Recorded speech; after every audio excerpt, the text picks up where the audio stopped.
আচ্ছা, আজকে আমরা বেসিক্যালি জাস্ট একটা ইন্ট্রো ক্লাস বা ওভারভিউ নিব আমরা কি যে ওকে করে কি। দিব? হ্যাঁ, আমরা কি ওকে করে দিব? This meeting is being recorded. ওখানে সমস্যা নেই, ওখানে ক্লিক করার প্রয়োজন নেই, নর্মাল যেভাবে আছে ওভাবে আচ্ছা থাক। আচ্ছা আচ্ছা আচ্ছা, আচ্ছা। আজকে আমরা জাস্ট বেসিক্যালি একটা ইন্ট্রো ক্লাস বা টেকনিক্যালের অত ডিপে যাব না। কারণ এর জন্য আলাদাভাবে ক্লাস কন্টিনিউ করা হবে, ওটা নিয়ে প্রবলেম, টেনশন নেওয়ার কোনো দরকার নেই। আরে ভাই, সবার কথাই ক্লিয়ার আসে একদম। আচ্ছা সবার ইন্ট্রো, কথা একশো একশো আসতেছে। হ্যাঁ শুনি। ইন্ট্রো ইন্ট্রো দিয়ে কি বোঝাচ্ছি আমরা? সাপোজ বাইনারিতে আমরা ট্রেড করতে গেলে আমাদের কাছে অনেক কিছুই আছে। আমাদের কাছে বিভিন্ন টাইপের নলেজ বা বিভিন্ন জিনিস সব কিছুই আছে বাইনারিতে ট্রেড করতে গেলে, বাট টাইম পাই না আমরা অত। টাইম বলতে কি, আমাদের কাছে জাস্ট 1 মিনিটের ক্যান্ডেল প্রেডিক্ট করতে হয়, আর 30 সেকেন্ড টাইম থাকে আমাদের ওই ক্যান্ডেলকে প্রেডিক্ট করে ওই আমাদের ডিরেকশনে যাবে কি যাবে না ওইটা দেখে দেন ট্রেডকে প্লেস করতে হয়, যেটা অনেক রিস্কি আমাদের জন্য, কারণ 30 সেকেন্ডের মধ্যে সব কিছু কমপ্লিট করা যায় না, কখনোই পসিবল না। তো এর কারণে বাইনারি আমাদের জন্য অনেক রিস্কি হয়ে যায়। সো এখানে আমাদের ট্রেড করতে হলে বা সার্ভাইভ করতে হলে আমাদের অলওয়েজ তিনটা জিনিস মাস্ট লাগবে। আমাদের তিনটা জিনিস কি লাগবে? মাস্ট লাগবে। তিনটার মধ্যে একটা হচ্ছে, ফার্স্ট হচ্ছে আমাদের টেকনিক্যাল অ্যানালাইসিস। ফার্স্ট হচ্ছে আমাদের কি? Technical analysis. আমাদের ফার্স্টে লাগবে টেকনিক্যাল অ্যানালাইসিস। সেকেন্ডে আমাদের কি লাগবে? সেকেন্ডে আমাদের লাগবে হচ্ছে রিস্ক ম্যানেজমেন্ট। সেকেন্ডে আমাদের কি লাগবে? Risk management. অ্যান্ড থার্ড আমাদের কি লাগবে? মানি ম্যানেজমেন্ট বা ইমোশন কন্ট্রোল। তিনটার একটা, সরি দুইটার একটা, ইমোশন কন্ট্রোল আর মানি ম্যানেজমেন্ট এক না, যদিও তবু ইমোশন কন্ট্রোল আমাদের লাগবে। এই তিনটা জিনিস মোস্ট ফোকাস দিতে হবে, মাস্টলি আমাদের এই তিনটা জিনিস লাগবেই বাইনারিতে ট্রেডিং করতে গেলে। ফার্স্ট কি লাগবে? Technical analysis. সেকেন্ড লাগবে রিস্ক ম্যানেজমেন্ট। থার্ড লাগবে ইমোশন কন্ট্রোল। এই তিনটাকে একসাথে কম্বাইন করে দেন আমরা ট্রেড করব। তিনটার একটা মিসম্যাচ হলে আমাদের ট্রেড কখনো 100% হবে না। কারণ আপনারা লস করলে অলওয়েজ দেখবেন আপনাদের হয়তো টেকনিক্যাল ভালো থাকে কিন্তু আপনাদের রিস্ক ম্যানেজমেন্ট ভালো থাকে না। কিন্তু এই দুইটাই থাকে অনেকের, বাট ইমোশন কন্ট্রোল ভালো থাকে না। এর কারণে কি হয়? দিন শেষে লসই থাকে। তো আমাদের যদি ট্রেড প্লেস করতে হয় তাহলে আমাদের কি লাগবে? মাস্ট এই তিনটা জিনিসে মাস্টারি করতে হবে। বাইনারিতে সার্ভাইভ করতে হলে বা প্রফিটেবল হতে হলে, দিন শেষে প্রফিটেবল থাকতে হলে আমাদের এই তিনটা জিনিসে মাস্ট ফোকাস থাকতে হবে বা মাস্টারি থাকতে হবে। আচ্ছা, ট্রেডিং এর মধ্যে আমরা অলওয়েজ কি করি? ট্রেডিং এর মধ্যে অলওয়েজ আমাদের গ্রিডিং। আচ্ছা, যে কোনো একজন মাইক অন করে রাখবেন, না হলে মনে হয় রোবটের মতো কথা বলি, বুঝছেন? ওকে ওকে আচ্ছা ভাই, ঠিক হ্যাঁ, আছে। আমার সাথে সায় দিবেন, না হলে রোবট মনে হয়। আচ্ছা, ওকে ওকে ওকে। ট্রেডিং এর মধ্যে আমাদের সবসময় একটা জিনিস কাজ করে, যেটা হচ্ছে গ্রিডিং। যেটা হচ্ছে কি? গ্রিডিং। সাপোজ এই তিনটা জিনিসই আছে, বাট আমাদের মধ্যে ওই জিনিসটা নাই যে আমরা অল্প জিনিসে সন্তুষ্ট থাকি। আমাদের মধ্যে অলওয়েজ কাজ করে কি? গ্রিডিং। যেমন সাপোজ আমরা একটা টেকনিক্যাল অ্যানালাইসিস ভালো করে ফেলছি, হ্যাঁ। সাপোজ একটা টেকনিক্যাল অ্যানালাইসিস ভালো করে ফেলছি, একটা ট্রেডের মধ্যে আমরা 100% কনফার্ম যে ট্রেডটা আমাদের ডিরেকশনই ফর্ম হবে, হ্যাঁ। কিন্তু আমরা জানি যে মার্কেটে কোনো কিছুই 100% না, বাট আপনার অ্যানালাইসিসের উপর 100% কনফার্ম আপনি যে এই জিনিসটা আপনি উইন করবেন বা কিছু। তো এখানে আপনি গ্রিডিং করে ফেলেন। কীরকম গ্রিডিং? যেখানে আপনার প্রিভিয়াসলি $1 আপনি রিস্ক নিতেছিলেন, $1 যেখানে রিস্ক নিতেছিলেন, ওইখানে গ্রিডিং এর কারণে, অতিরিক্ত কনফিডেন্সের কারণে আপনি এখানে $5 রিস্ক নিয়ে বসে আছেন। যার মানে আপনি রিস্ককে জায়গা ম্যানেজ করতেছেন না। যেখানে প্রিভিয়াসলি আপনি $1 ট্রেড ফলো করতেছিলেন, ওইখানে সেম অবস্থায় আপনি কি করে ফেলছেন? $5 ট্রেড প্লেস করে ফেলছেন, যার ফলে আপনার রিস্ক ম্যানেজমেন্ট কি হয়ে গেছে? বিগড়ে গেছে। এখন সাপোজ আমরা জানি ট্রেডিংয়ে কোনো কিছুই 100% না, সব কিছুই 99%। ওই 1%-এর কারণে সাপোজ এই ট্রেডটা লস হয়ে গেছে। স্বাভাবিক, ট্রেড একটা লস হতেই পারে। বাট এখানে কি হয়ে গেছে? আপনার যেখানে রিস্ক নেওয়ার কথা ছিল $1, ওইখানে আপনি আপনার ক্যাপিটালের ওই অনুযায়ী, রিস্ক ম্যানেজমেন্ট অনুযায়ী এর থেকে বেশি নিয়ে ফেলছেন। কত? $5। এখন আপনার কি হবে? এখন আপনার কি হবে? ইমোশন ট্রিগার হবে। ইমোশন ট্রিগার হবে অবভিয়াসলি। কারণ যেখানে আপনার $1 রিস্ক নেওয়ার কথা ছিল, ওখানে যদি আপনি $5 লস করে ফেলেন, তাহলে আপনার কি হবে? ইমোশন ট্রিগার হবে। আর এখান থেকে মানুষ স্টার্ট করে কি? এই $5কে রিকভারি করতে যায়। $5 জন্য মারে $10। তখন মানুষের ব্রেন হয়ে যায় 50-50। তো $10কে আবার, $10 আবার লস হয়ে যায়, $10কে আবার রিকভারি করতে যায়। তখন $10কে রিকভারি করার জন্য মারে $20। আচ্ছা, এই তিনটা ট্রেড যখন স্ট্রেট লস হয়ে যাবে, তখন কি আপনার মনে হয় 4 নাম্বার ট্রেডে আপনি $40 প্রপার 100% কি জানি বলে এটাকে, অ্যানালাইসিস করে ট্রেড করতে পারবেন? বা আপনার ব্রেন এটাকে ড্র করতেছে ভাই? আপনার কি এই $40 ট্রেডটা যখন আপনি প্লেস করবেন, লাস্ট ট্রেডটা এইগুলো রিকভারি করতে যাবেন যখন, আপনার কি মনে হয় যে এখানে আপনি জীবনও আপনার ব্রেন প্রপার কাজ করবে বা ওয়ার্ক করবে? না ভাই। বলেন। কারণ যেখানে আপনি $1 ট্রেড প্লেস করতেছিলেন প্রিভিয়াসলি, ওইখানে $5 ট্রেড প্লেস করে লস করছেন, দেন ওইখান থেকে মার্টিঙ্গেলের স্টোরি স্টার্ট হয়েছে অ্যান্ড ওইখান থেকে আপনি $40 গিয়ে ল্যান্ড করছেন। যেখানে আপনার সাইকোলজি জাস্ট $1 ট্রেড করার, ওইখানে আপনি কি $40 ট্রেড প্লেস করতে পারবেন জীবনেও? এখানে আপনি অলরেডি 50-50 হয়ে যাবেন। আপনার অ্যানালাইসিস যদি 100%ও থাকে, বাট আপনার ব্রেন কাজ করবে কি 50-50, তখন আপনার যেখানে এন্ট্রি নেওয়ার কথা না ওইখানে এন্ট্রি নিয়ে বসে থাকবেন, অ্যান্ড এই $40ও আপনার কি হবে, লস হবে। এটাকে বলে রিস্ক ম্যানেজমেন্ট। তো রিস্ক ম্যানেজমেন্ট আমাদের এভাবে কন্ট্রোল করতে হবে, যেখানে আমাদের যত বেশি কনফার্মই থাকুক, আমরা একটা মনে করেন প্রপার ওয়ের মধ্যে থাকবো, এর বাইরে যাওয়া যাবে না। আমাদের রিস্ক নেওয়ার আমাদের ক্যাপাসিটি আছে $1, বাট আমরা যদি $5 রিস্ক নিয়ে বসে থাকি, ওই অবস্থায় আমাদের অ্যাকাউন্ট খালি হবে। তো এভাবে আমাদের রিস্ক ম্যানেজমেন্ট প্রপারলি কন্ট্রোল করতে হবে। এ থেকে বাঁচার জন্য আমাদের কি প্রয়োজন? এ থেকে বাঁচার জন্য আমাদের কি প্রয়োজন, যে আমরা এই যে লসগুলো করতেছি, এ থেকে বাঁচার জন্য আমাদের কি প্রয়োজন? এ থেকে বাঁচার জন্য আমাদের টেকনিক্যাল মানি ম্যানেজার। অ্যানালাইসিসে,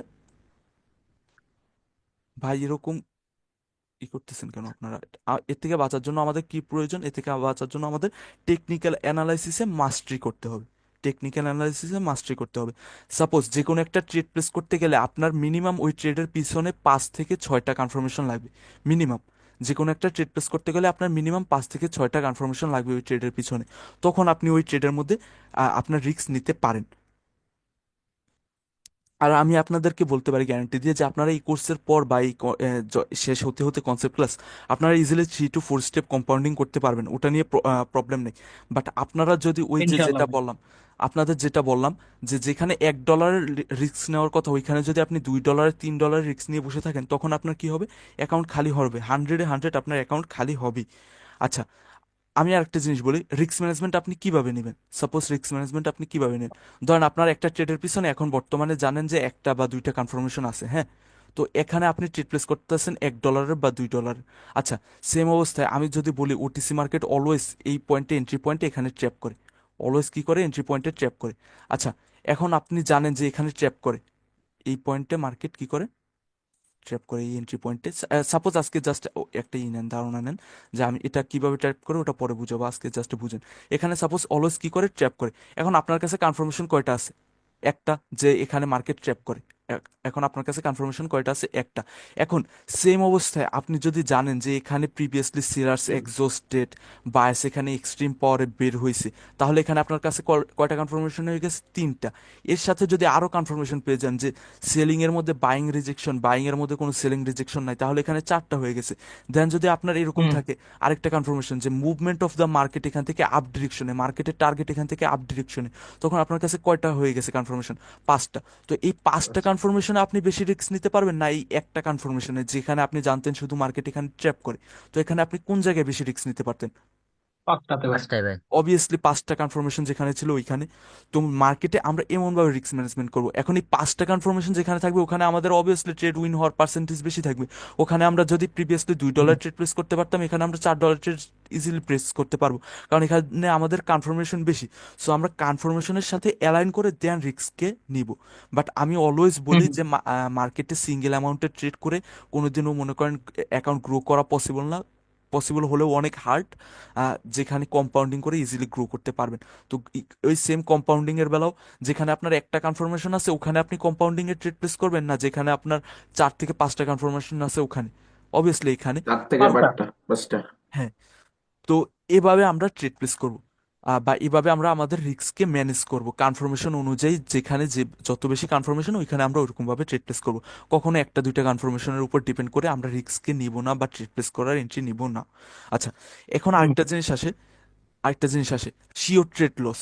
অনেক সময় আমরা, সাপোজ হতেই পারে আমার অনেক শিওর ট্রেড লস হয়, কারণ মার্কেটের লস একটা পার্ট, মার্কেটের লস একটা কি পার্ট। তো শিওর ট্রেড যখন লস হয় তখন কি হয় আমাদের? শিওর ট্রেড যখন লস হয় তখন কি হয়? শিওর ট্রেড লস হলে এখানে 100-এ 100 আপনার ইমোশন ট্রিগার হবে, 100-এ 100 আপনার কি হবে, ইমোশন ট্রিগার হবে। কারণ মানুষ, আমরা রোবট না, আমরা মানুষ, মানুষের ইমোশন ট্রিগার হতেই পারে। তো এখন এই শিওর ট্রেড যখন লস হয় তখন আপনার কি করণীয়?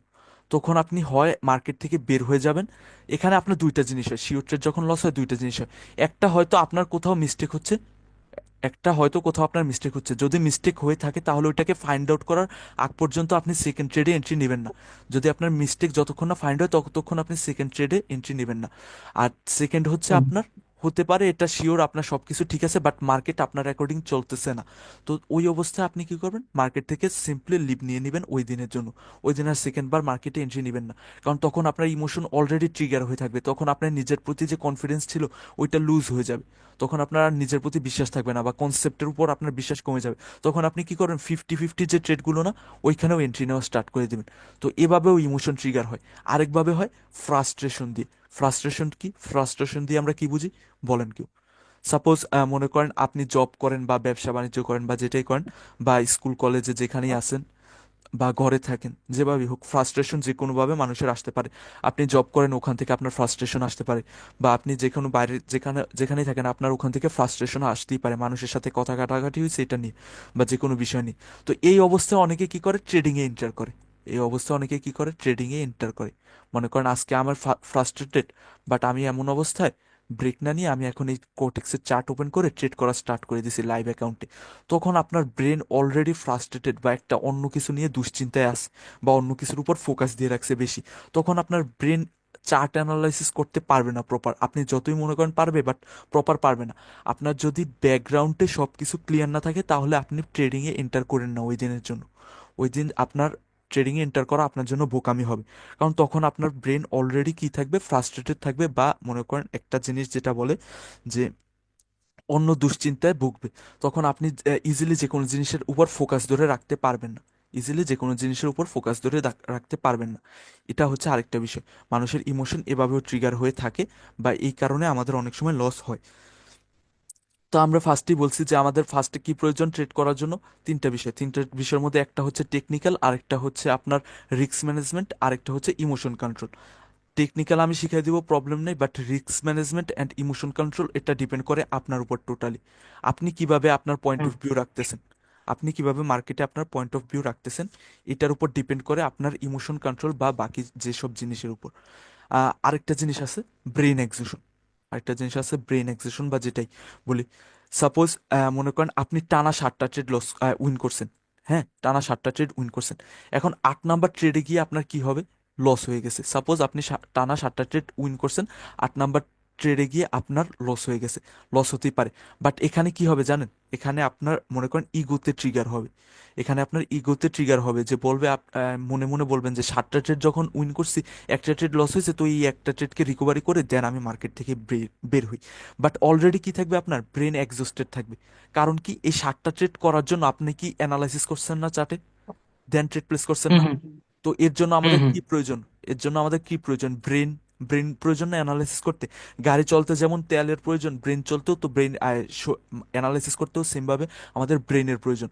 তো গাড়ির তেলও আনলিমিটেড না, আর আমাদের অ্যানালাইসিস করার জন্য ব্রেনের পাওয়ারও আনলিমিটেড থাকে না।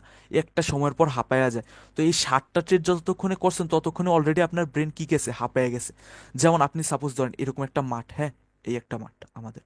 তো এই একটা হুম। মাঠে আমরা, হ্যাঁ, এখান থেকে ফার্স্ট একটা দৌড়ানো স্টার্ট করে দিছি। তো এই অবস্থায় আমাদের একটা রাউন্ড হুম। কমপ্লিট করছে, আমাদের 100% এনার্জি ছিল, আমাদের এখান থেকে একটু লুজ হয়েছে। এরকম ভাবে আরেকটা রাউন্ড দিলাম, এখান থেকে একটু লুজ হয়েছে। আরেকটা রাউন্ড দিলাম, এভাবে আরেকটু লুজ হয়েছে। এরকম করতে করতে 4টা রাউন্ড দিয়ে ফেলছি, এখান থেকে আমাদের বেশি লুজ হওয়া স্টার্ট করে দিছে। 5 নাম্বারের বেলা গিয়ে আমরা কি হয়ে যাব, হাঁপিয়ে যাব, আর দৌড়ে আমরা কভার করতে পারবো না এই মাঠটাকে। এমন হবে আর না? পারবো না। হ্যাঁ। তো সেম ভাবে আমরা যেভাবে 7টা ট্রেডের আমরা যেভাবে 7টা,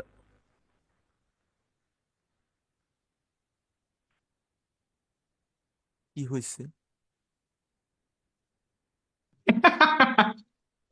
আচ্ছা, এই যেটা বলতেছিলাম যে ব্রেন আমাদের অলরেডি কি এখানে যেরকম ভাবে আমাদের শরীর কাজ করতেছে না, 4-5টা রাউন্ড দেওয়ার পর সেম ভাবে 7টা ট্রেডের পর কি আমাদের ব্রেন জীবনেও প্রপার, যে যে সময় আপনি ফার্স্ট ট্রেড করতেছিলেন, প্রথম ট্রেডে যখন এন্ট্রি নিয়েছিলেন, ও তখন যেভাবে আপনার ব্রেন ওয়ার্ক করতেছিল, 7 নাম্বার ট্রেডে গিয়ে কি ওভাবে ওয়ার্ক করবে আপনার? না না না। তখন আপনি অলরেডি এক্সস্টেড থাকবেন, বা ব্রেনের পাওয়ার লুজিং থাকবে। আর 8 নাম্বার ট্রেড যদি লস হয়ে যায়, তখন আপনার কি হয়ে যাবে, যেটা ছিল ওইটাও শেষ হয়ে যাবে। তো 8 নাম্বার ট্রেডের সম্পূর্ণ পর এক্সস্টেড হয়ে হ্যাঁ, যাব। 8 নাম্বার ট্রেডের পর আপনার যদি মনে হয় যে 9 নাম্বার ট্রেডে আপনি কন্টিনিউ করবেন, তখনই আপনার কি হবে, যে বাকি যে 7টা ট্রেড উইন করছেন, ওই উইনিং স্ট্রিকটা এখানে শেষ হয়ে যাবে। মানে আপনার যত প্রফিট করছেন ওইটা লস হবে এখানে এসেই।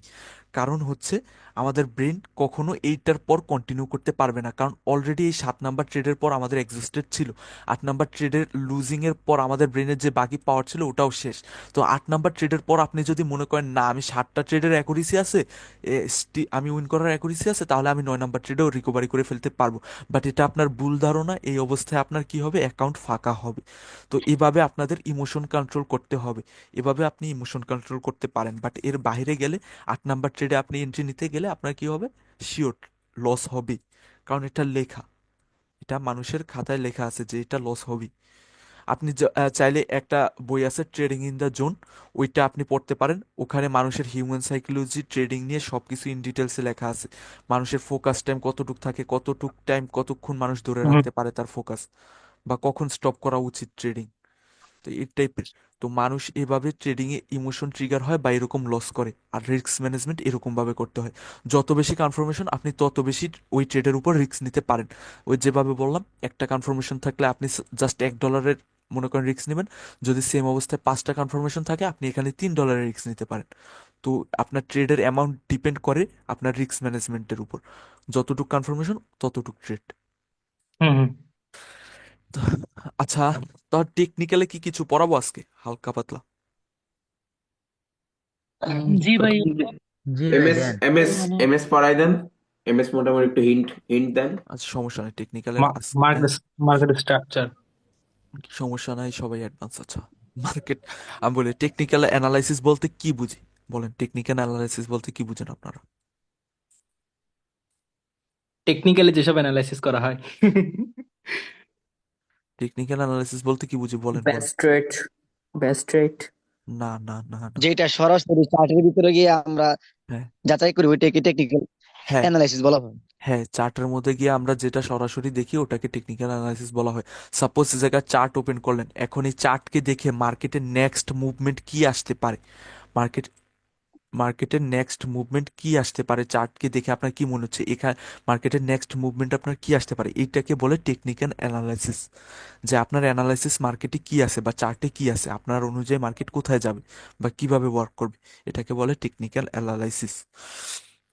আচ্ছা, মার্কেটে যাওয়ার পর সবার প্রথমে আমাদের কাছে কি ওপেন হয়, মার্কেটে যাওয়ার পর সবার প্রথম আমাদের কাছে কি ওপেন হয়? অবভিয়াসলি চার্ট, কোটেক্সের চার্ট ওপেন হয়। চার্ট। হুম। এখানে মার্কেটে ঢুকলাম, ঢোকার পর আমাদের কাছে প্রথমে কি শো করবে, আমাদের কাছে মার্কেটে চার্ট। কোটেক্সের এই চার্টটা শো করতেছে, এই চার্টটা।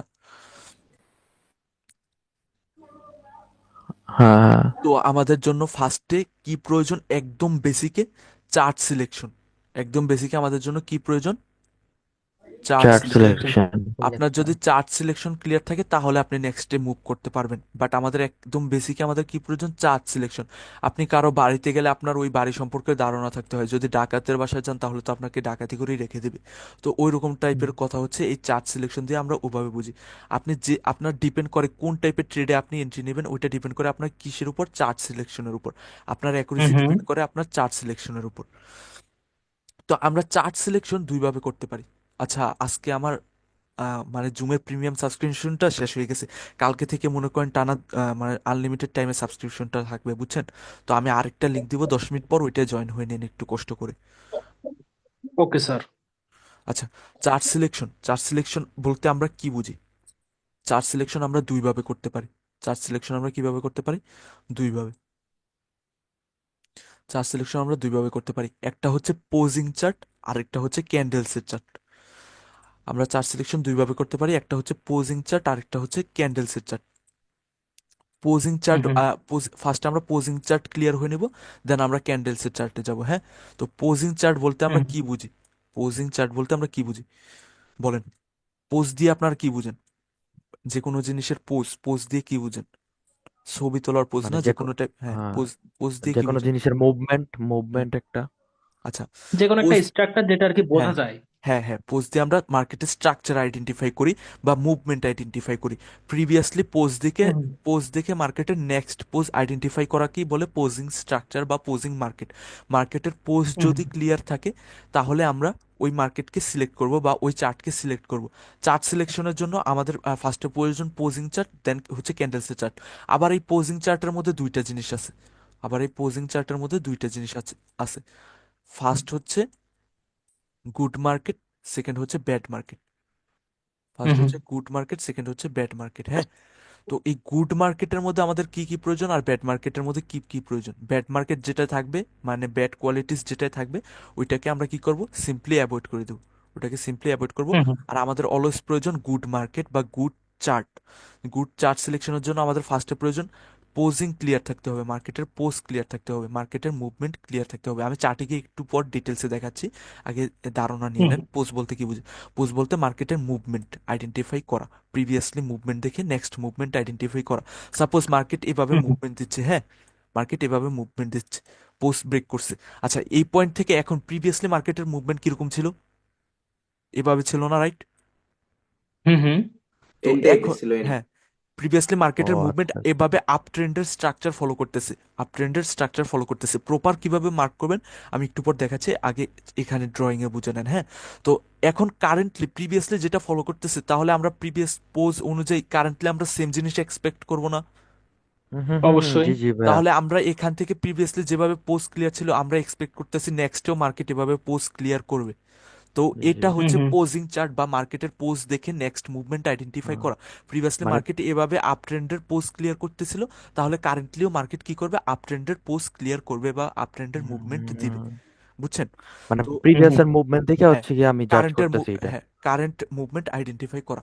আচ্ছা, এখন আমাদের পোজ যদি ক্লিয়ার থাকে তাহলে ওটা আমাদের জন্য কি মার্কেট, গুড মার্কেট। আর যদি পোজ এরকম রেঞ্জিং থাকে, এরকম ওয়ান ব্রেক, এরকম ব্রেকিং মানে কোনো বেড মার্কেট। আইডেন্টিফাই করা যাচ্ছে না, পোজ আইডেন্টিফাই করা যাচ্ছে না, এরকম রেঞ্জিং রেঞ্জিং রেঞ্জিং, তাহলে ওটা আমাদের জন্য কি হয়ে যাবে, ব্যাড মার্কেটের কোয়ালিটি বেড হয়ে যাবে। মার্কেট। Bad market. আচ্ছা, তো হুম এই হুম গুড মার্কেটের মধ্যে কি আমাদের জন্য পোজ ক্লিয়ার আছে, এই পোজ ক্লিয়ার। হুম হ্যাঁ, হুম সেকেন্ডে আমাদের, সেকেন্ডে আমাদের প্রয়োজন কি, ক্যান্ডেলসের মধ্যে উইক থাকতে হবে অ্যাভারেজ সাইজের। অ্যাভারেজ বলতে কি, নর্মাল, নর্মাল উইক। ক্যান্ডেলসের বডির থেকে যদি বোথ সাইডের উইক বড় থাকে, ক্যান্ডেলসের বডির থেকে, দাঁড়ান আমি ড্র পরিষ্কার করে নিই চারটা।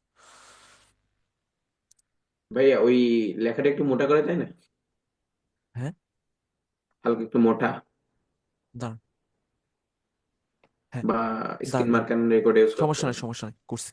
আচ্ছা, ফার্স্টে আমাদের জন্য কি প্রয়োজন, পোস্ট ক্লিয়ার থাকতে হবে। হ্যাঁ, সেকেন্ডে আমাদের জন্য প্রয়োজন ক্যান্ডেলসের উইক বড় বড় থাকা যাবে না।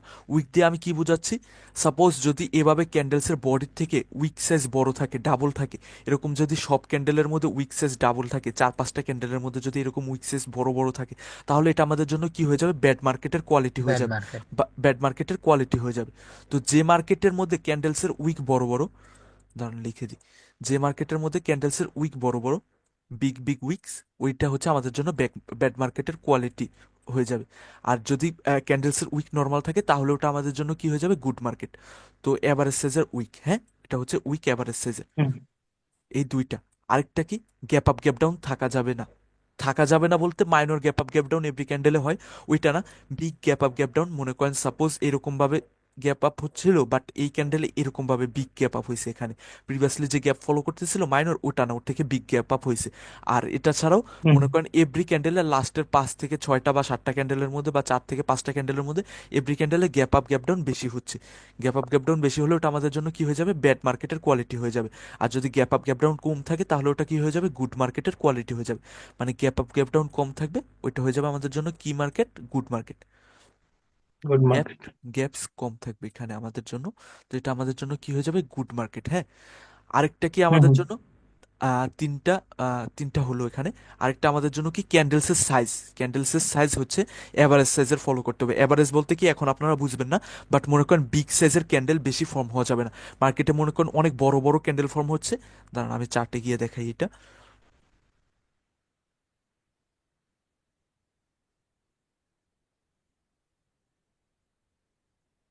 মার্কেটে মনে করেন এই যেভাবে এখানে এখানে অনেক বড় বড় ক্যান্ডেলসের সাইজ ফর্ম হচ্ছে, এরকম টাইপের, এরকম বড় বড় ক্যান্ডেলসের সাইজ যেখানে ফর্ম হবে, ওইটা আমাদের জন্য কি হয়ে যাবে, ব্যাড মার্কেটের কোয়ালিটি হয়ে যাবে। এই টাইপের ক্যান্ডেলস আমাদের জন্য কি হয়ে যাবে, ব্যাড মার্কেটের কোয়ালিটিস হয়ে যাবে। আর এগুলো কি, স্মল ক্যান্ডেলের সাইজ, মানে চোখে দেখায় যেটা মনে হচ্ছে যে অ্যাভারেজ সাইজের ক্যান্ডেল, অত বেশি বড় না। এই হুম ক্যান্ডেলটা যেরকম টাইপের বড়, ওইরকম টাইপের বড় না। প্রিভিয়াসগুলো এগুলো কি অ্যাভারেজ সাইজের ক্যান্ডেল, বা যেটাই হোক নর্মাল সাইজের ক্যান্ডেল। আর এগুলোকে কি আমরা মনে করব, এগুলো যে বিগ সাইজের ক্যান্ডেল। তো এটাকে আমরা কি ধরবো, ব্যাড চার্টের কোয়ালিটি। এটাকে আমরা কি ধরবো, ব্যাড চার্টের কোয়ালিটি। আর যে চার্টের মধ্যে ক্যান্ডেল সাইজ অ্যাভারেজ থাকবে, ওইটা আমাদের জন্য কি হবে, গুড চার্টের কোয়ালিটি। এখানে কয়টা হলো, চারটা। এখানে কয়টা হলো, চারটা। আর আরেকটা হচ্ছে আমাদের মার্কেটের পোস্ট সুইং যেটা বললাম ওইটার সাথেই অ্যালাইন করে, যে যদি মার্কেটের পোস্ট সুইং ক্লিয়ার না থাকে, এরকম মনে করেন প্রিভিয়াসলি মার্কেটের পোস্ট সুইং এরকম ছিল, মার্কেটে এরকমভাবে স্ট্রাকচার ফলো করতেছিল, বাট এইখানে মার্কেট ওয়ান ডিরেকশনাল মুভমেন্ট দিয়ে দিছে। এই ওয়েবের কোনো পোস্ট সুইং কি ক্লিয়ার আছে? এখানে না পোস্ট ক্লিয়ার ছিল, এখানে আমাদের জন্য কি ক্লিয়ার ছিল? পোস্ট ক্লিয়ার ছিল না, মার্কেটের মুভমেন্ট ক্লিয়ার হুম ছিল হুম না, হুম মার্কেট এভাবে ফলো হুম হুম, করতেছে। হ্যাঁ, কিন্তু এই ওয়েবে কি জি আমাদের কাছে কিছু ক্লিয়ার আছে? এই ওয়েবে আমাদের কাছে না কি ভাই, না কোনো না কিছু না ক্লিয়ার আছে? মার্কেটের কোনো প্রিভিয়াসলি যে মুভমেন্ট দিছে ওই মুভমেন্টের কোনো আমাদের কাছে ওটাকে কি বলে আইডেন্টিফিকেশন আছে? না না না ভাই, নাই। কারণ এটা মার্কেট এই যে পোস্ট যে ফলো করতেছিল মার্কেট, এই যে মার্কেট পোজিং স্ট্রাকচার ছিল, ওইটাকে ব্রেক করে ওয়ান ডিরেকশনাল মুভমেন্ট দিয়ে দিছে। ওইটাকে ব্রেক করে কি করে দিছে মার্কেট? ওয়ান ডিরেকশনাল মুভ দিয়ে দিছে। তাহলে এটা আমাদের জন্য কি হবে? ব্যাড মার্কেটের সাইন হবে। এটা আমাদের জন্য কি হবে? ব্যাড মার্কেটের সাইন। তো আমরা কি কি পেলাম? আমরা আমরা ফার্স্ট, পেলাম হচ্ছে গিয়ে দাঁড়ান আমি বলি, আরেকটা আমি বলি ফার্স্টে হচ্ছে গুড মার্কেটের জন্য আমাদের কি কি প্রয়োজন? গুড মার্কেটের জন্য হুম আমাদের ফার্স্ট প্রয়োজন পোস্ট ক্লিয়ার থাকতে হবে মার্কেটের। কোর্স ক্লিয়ার হ্যাঁ, পোস্ট ক্লিয়ার থাকতে হবে, মার্কেট পোজিং স্ট্রাকচার থাকবে। অনেকে কনফিউজ হবেন, প্রবলেম নাই, আমি এটা একটু পর আরেকটা লিঙ্ক দিচ্ছি, ওখানে সুন্দর করে চার্টে বুঝিয়ে দেবো সবগুলো। আচ্ছা, পোস্ট ক্লিয়ার আচ্ছা থাকতে হবে।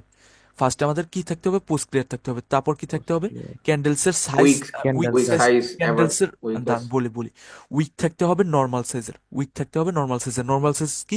বডির থেকে ডাবল সাইজের উইক থাকা যাবে না। বডির থেকে ডাবল সাইজের উইক থাকলে তাহলে এটা আমাদের জন্য কি হবে? ব্যাড। আচ্ছা, উইক সাইজ এভারেজ। হ্যাঁ, থার্ড আমাদের জন্য কি? Gap gap up gap down বেশি থাকা যাবে না, মানে লাস্টের 5 থেকে 6টা ক্যান্ডেলের মধ্যে বা 4 থেকে 5টা ক্যান্ডেলের মধ্যে কন্টিনিউসলি গ্যাপ থাকা যাবে না। আচ্ছা, এটা হুম হচ্ছে গ্যাপসের। আর দাঁড়ান, এটা হচ্ছে গ্যাপসের। তারপর কি আমাদের? তারপর ক্যান্ডেলসের ওয়ান সাইজ সাইড ক্যান্ডেলের অ্যাভারেজ সাইজ থাকতে হবে। বেশি বড় হওয়া যাবে না ক্যান্ডেলসের সাইজ অ্যাভারেজ থাকতে হবে, নর্মাল সাইজের ক্যান্ডেল থাকতে হবে, অ্যাভারেজ সাইজের ক্যান্ডেল থাকতে হবে। তো ক্যান্ডেলের সাইজ এটা হচ্ছে আরেকটা, হচ্ছে আমাদের জন্য মার্কেটের পোজ বা সুইং ওইটা যেটা বললাম ওই রকম টাইপের আরেকটা ওয়ান ডিরেকশনাল মার্কেট থাকা যাবে না। ওয়ান ডিরেকশনাল মার্কেট যদি থাকে, যে কোনো প্রিভিয়াসলি মার্কেটের পোজ বা সুইং এর কোনো আইডেন্টিফিকেশন নাই, এরকম পোজ বা সুইং যেটা ছিল মার্কেটের মুভমেন্টের কোনো আইডেন্টিফিকেশন নাই, মার্কেট এরকম আপ ডাউন ডিরেকশনে একটা মুভমেন্ট দিয়ে দিছে, তাহলে এটা আমাদের জন্য কোনো গুড মার্কেটের সাইন হবে না। এটা আমাদের জন্য কি হবে? ব্যাড মার্কেটের সাইন। আচ্ছা, বুঝছেন? হুম হুম আর হুম। ব্যাড মার্কেটের গুলো কি ওইটা? আচ্ছা দাঁড়ান, টাইম শেষ। টাইম শেষ বলতে আজকে একটু কনসিডার করে নেন, হ্যাঁ? কালকে আচ্ছা আমি ওকে ভাই। সমস্যা নেই ভাই জুম প্রিমিয়ামের সাবস্ক্রিপশনটা শেষ হয়ে গেছে আমার।